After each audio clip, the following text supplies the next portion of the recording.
NCPCR की इस संदर्भ में क्या भूमिका है, और खासकर आप अपने कार्यकाल में इस संदर्भ में आए हुए जो बदलाव हैं, ऐसे क्या बदलाव आए हैं जिनके बारे में आप चर्चा करना चाहें? देखिए, मैं बिल्कुल साफ-साफ कहना चाहूँगा कि हमने एक पैराडाइम शिफ्ट लाया कमीशन की वर्किंग में, और अभी तक जब हम काम करते थे वो केवल चाइल्ड सेंट्रिक अप्रोच के साथ करते थे।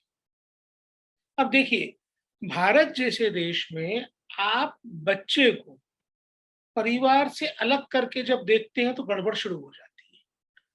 तो हमको बच्चों की संरक्षा के लिए फैमिली सेंट्रिक अप्रोच ही अपनानी पड़ेगी। बच्चों की सुरक्षा का प्रथम दायित्व जो है, बच्चों के अधिकारों की संरक्षा का प्रथम दायित्व जो है, वो परिवार का है। और ये बात बड़ी सीधी है कि या तो व्यवस्थाओं पे नियंत्रण परिवार का होगा, या बाज़ार का होगा, या सरकार का होगा।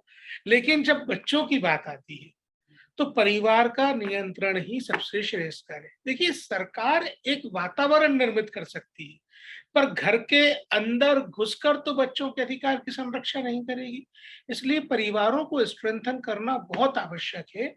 हमने, चाहे वो स्ट्रीट चिल्ड्रन की बात हो, चाहे वो ट्रैफिकिंग की बात हो, चाहे वो चाइल्ड लेबर की बात हो, हमने अपनी सारी जो आयोग की नीति थी, उनमें ये बदलाव किया कि परिवारों को स्ट्रेंथन करने की तरफ हमने काम किया, और बच्चे को परिवार के साथ एक यूनिट मानकर उसके रिहैबिलिटेशन पे कैसे काम किया जा सकता है, इन आयामों पर विभिन्न डॉक्यूमेंट्स बनाए।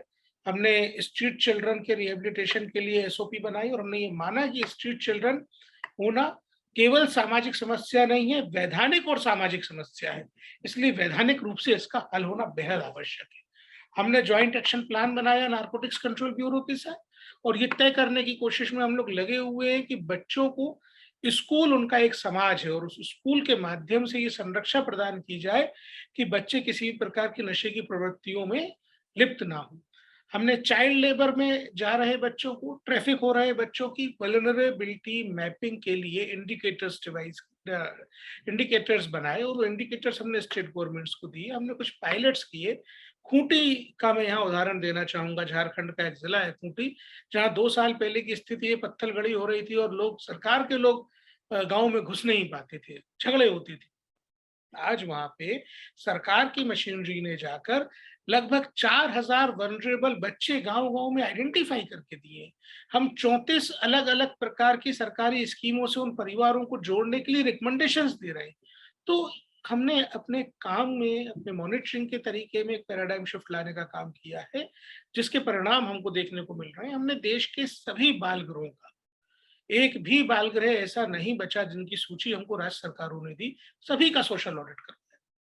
हमने पिछले 2 साल के दौरान 1,45,000 ऐसे बच्चे जिनके परिवार थे, लेकिन वो बाल गृहों में रह रहे थे, चिल्ड्रन होम में, ऑर्फनेजेस में पड़े हुए थे, उनको घर भेजने का काम किया।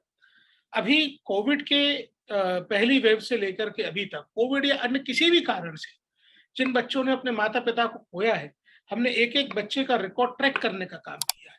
कोई भी बच्चा अंतहीन समय तक ऑर्फनेज में ना पले, कोई भी बच्चा अपनी पढ़ाई ना छोड़े, ये इंश्योर करने के लिए सतत निगरानी का काम हम लोग कर रहे हैं।